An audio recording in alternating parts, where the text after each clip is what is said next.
afternoon, Cross Timbers. Today is November 10, 2015. This is Texas TV News from Tarleton State University campus in Stephenville, Texas, and I am Renee Warner. In today's headline, Speaker Monty Washington visits campus. Students have the opportunity for an eye-opening experience. A local Stephenville business gets recognition. President Obama and Israeli Prime Minister Benjamin Netanyahu met yesterday on the issue of Middle East peace. Tim Wolf of Missouri resigns, and the first rankings for the 2015 NCAA basketball season is released. He's the child of a one-night stand, was abused in foster home after foster home, and was raised sleeping in parks. Tonight from 6 p.m. to 8 p.m. in the Student Center Ballroom, Diversity and Inclusions presents From the Streets to the Stage by Monty Washington. Known as the most inspirational, poetic, and charismatic leader of our generation, he will talk about his life and help students gain the problem-solving skills needed to be successful inside and outside of the classroom.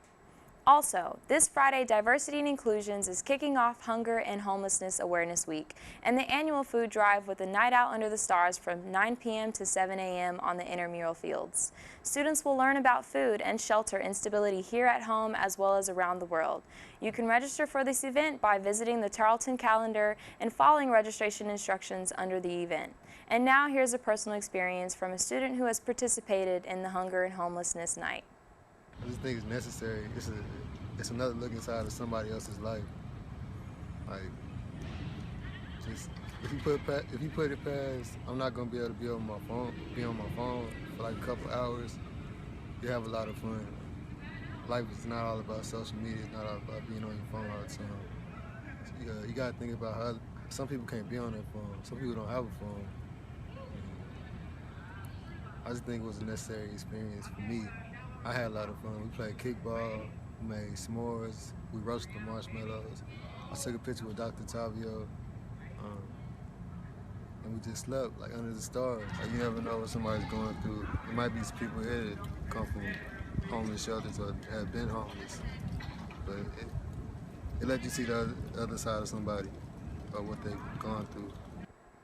In regional news, according to the Empire-Tribune, the Stephenville's first National Bank building was awarded the 2015 Texas Downtown Association President's Award for the Best Renovation Rehabilitation.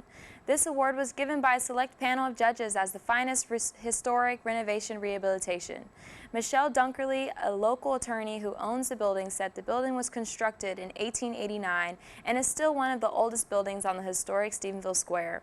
Dunkerley purchased and began rehabilitation of the First National Bank building in 2008. The building was listed on the National Register of Historic Places in July of this year when restoration was completed.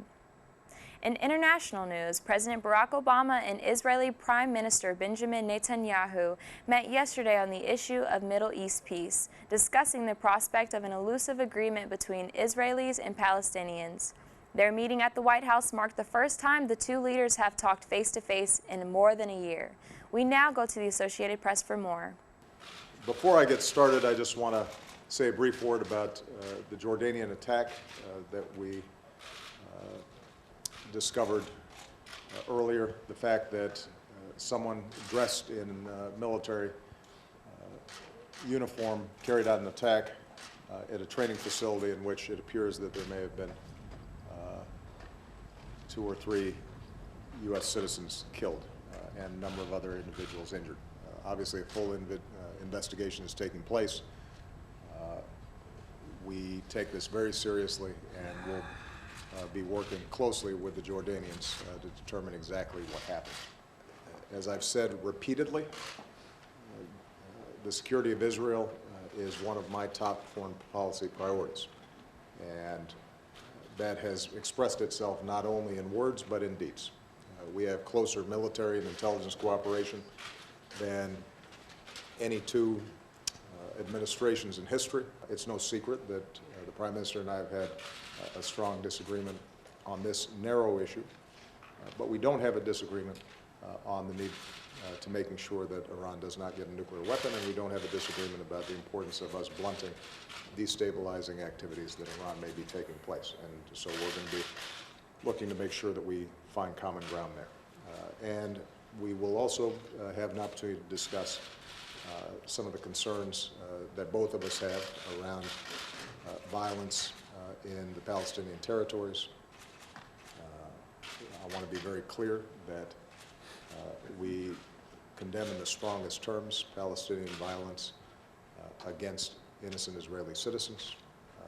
And I want to repeat once again, it is my strong belief that Israel has not just the right but the obligation to protect itself. Mr. President, first let me express the condolences of the people of Israel for the loss of American lives. We're with you. We're with each other in more ways than one, and I want to thank you for this opportunity to strengthen our friendship, which is strong, strengthen our alliance, which is strong. I think it's rooted in shared values. It's buttressed by shared interests. It's driven forward by a sense of a shared destiny. I want to make it clear that we have not given up our hope for peace. We'll never give up our hope for peace. And I remain committed to a vision of peace, of two states for two peoples, a demilitarized Palestinian state that recognizes the Jewish state. I don't think that anyone should doubt Israel's determination to defend itself against terror and destruction, but neither should anyone doubt Israel's willingness to make peace with any of its neighbors that genuinely want to achieve peace with it. In national news, President Tim Wolf of the University of Missouri resigned Monday afternoon with students in revolt with how he treated minority students. It all started when black football players took a stand on Twitter and announced they would not play until the president left. For student reactions, we turn to the Associated Press. And so what I want you guys to do is embody that and say that I am a revolutionary. I am a revolutionary. It's just about getting equal rights in general for school. This has been going on before I even got here from talking to graduate students. So it's really about just getting fairness, not just about Tim Wolf resigning, but it's about just getting equal rights with different things on campus. And I know this is just like the beginning of it. This is just their way of getting attention to some of the problems that we've been dealing with on campus. You know, I don't think really at the time the game's important. We wanted to play the football game, but it was still about this young man, and you know, at the time, Saturday, Sunday, it's not about football and to do with football. It's about my players need my support, and I'm going to support them.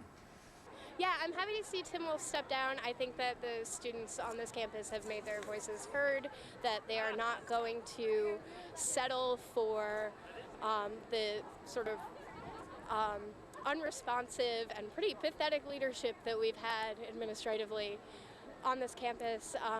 I hope that the Board of Curators and the rest of the UM Systems Administration see this as a beginning and not an end. There's a lot more work that we need to do, and I look forward to a better future at Mizzou. The Associated Press has released its first rankings for the preseason top 25 in college hoops. For a more in-depth breakdown, we go to the Associated Press. Well, the top 5 teams, North Carolina is a runaway #1, Kentucky is 2nd, Maryland 3rd, Kansas 4th, and as always, Duke has to be in there, so they're 5th. Carolina is the runaway #1. They have 4 starters and 9 of their top 10 scorers back from last year's team that went to the Sweet 16. It's a team that last year you could see they were progressing all along, and people really expected them to make a run this year, especially with Marcus Page back to run the show, probably the best pure guard out there this year. And he'll be running the show, and Roy Williams loves to play an up-tempo game, and when you have that deep a team, that's what he's going to be able to do, so he'll be able to run some teams right out of the gym. Maryland's a team, you know, they've never been able to get back to the elite level in the ACC, so they moved to the Big Ten now. And it's a little bit different for them, and they're recruiting a different way. They have a star player, Melo Trimble, who's a big-time player, and he'll carry them. But they're going to need their big guys to be tough because the Big Ten's just a tougher, more physical league. But Mark Turgeon, the coach, who's now been there for 5 years, he's got his program in place now. And they're starting to play Big Ten-style basketball, and I think that's better for them. And as long as they have a guy like Trimble, they'll be okay. Well, there are a couple of teams because of what conferences they play in, because they're going to be able to really get something going in their conference. And one is Villanova, who last year was number 2 in the final poll.